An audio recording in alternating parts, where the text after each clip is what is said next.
গত ১৫ বছরে ব্যাংকিং খাতে সরকারি সহায়তায় ৯২,০০০ কোটি টাকারও বেশি আত্মসাৎ করা হয়েছে বলে জানিয়েছে centre for policy dialogue CPD.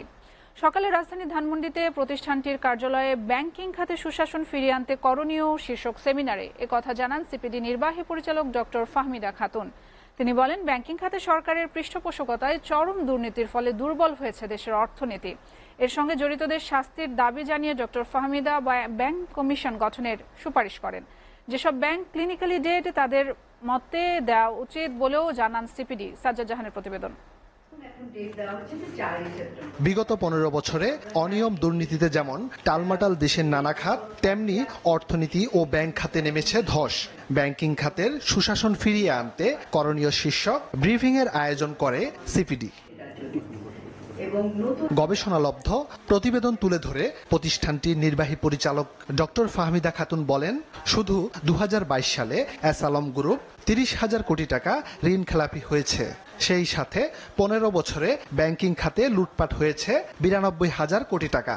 ইসলামী ব্যাংকের যে মালিক যারা এস আলম গ্রুপ, তারা তো ২০২২ সালে ৩০,০০০ কোটি টাকা তারা কিন্তু লোন নিয়ে নিয়েছে। আর্থিক শক্তির জায়গাটা হারিয়ে গেছে এই কারণে যে তাদের নিয়োগটাই হয় বিশেষ গোষ্ঠীর রিকমেন্ডেশনে, এবং তারা বিশেষ গোষ্ঠীর জন্যই কাজগুলি করে থাকে।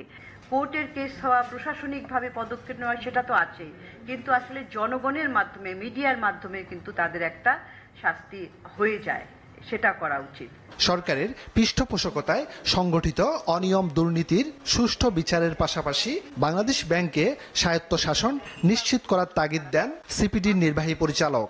সামগ্রিকভাবে অর্থনীতি এবং সাধারণ মানুষের জীবনযাত্রার উপরেও একটা প্রভাব পড়ে যদি ব্যাংকিং খাত দুর্বল হয়। আমরা এই জন্যই বলছি যে এই ব্যাংকিং খাতের একটা কাঠামোগত ডিপ রুটেড একটা কাঠামোগত সংস্কার করা দরকার। এই খাতটাকে শক্তিশালী করা যায় যাতে কিনা এই খাত আমাদের অর্থনৈতিক অবদানে সহযোগিতা করতে পারে। সিপিডির সম্মানীয় ফেলো ডক্টর মোস্তাফিজুর রহমান বলেন, ব্যাংকিং খাতের দুষ্টচক্র ভেঙে ফেলতে হলে স্বাধীন ব্যাংক কমিশন গঠন করা প্রয়োজন। রাজনৈতিক এবং এই যে অর্থবিত্ত যাদের আছে, এই যে তাদের যে একটা অশুভ আঁতাত, আনহোলি অ্যালায়েন্স, যেটার মধ্যে ব্যাংককে ব্যবহার করা হয়, এই দুষ্ট চক্র ভাঙতে হলে কি করতে হবে সেটা নিয়ে কিন্তু এই কমিশন অনেকগুলো ভালো পরামর্শ দিতে পারবে বলে আমাদের বিশ্বাস, এবং সেখানে আমাদের সিপিডির পক্ষ থেকেও যদি কোনো অবদান করার থাকে অবশ্যই আমরা সেটা করব। তৃতীয় ও চতুর্থ প্রজন্মের বেশিরভাগ বাণিজ্যিক ব্যাংক এখন ক্লিনিক্যালি ডেড বলে মনে করে গবেষণা প্রতিষ্ঠানটি।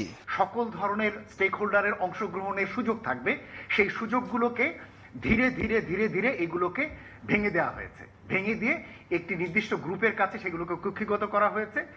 আসলে কিন্তু ভালো মানুষ খুঁজে কিন্তু একটা সিস্টেমের সাস্টেইনেবিলিটি এটা কোনোদিনই নিশ্চিত করা যাবে না।